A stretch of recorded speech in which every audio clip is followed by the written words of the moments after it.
Hello friends, இது வந்து snow வந்து நெக்ஸ்ட் டே எடுத்த வீடியோங்க இது.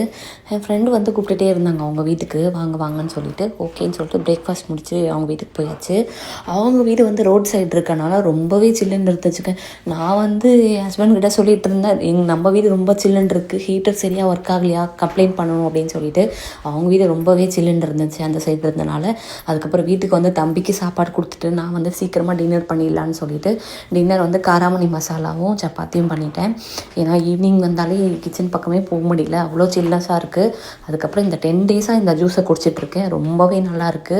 இந்த ஜூஸில் வந்து என்னென்ன ஆட் பண்ணியிருக்கேன்னா, நெல்லிக்காய், கறி லீவ்ஸ் அண்ட் ஜிஞ்சர், கோல்ட் ஆகாமல் இருக்கிறதுக்கு வந்து ஜிஞ்சர் ஆட் பண்ணியிருக்கேன். காலைல வெறும் வயிற்றில் எம்டி ஸ்டொமக்கில் இந்த ஜூஸை வந்து குடிக்கலாம். ரொம்பவே நல்லா இருக்குங்க, ரெஃப்ரெஷிங்காக.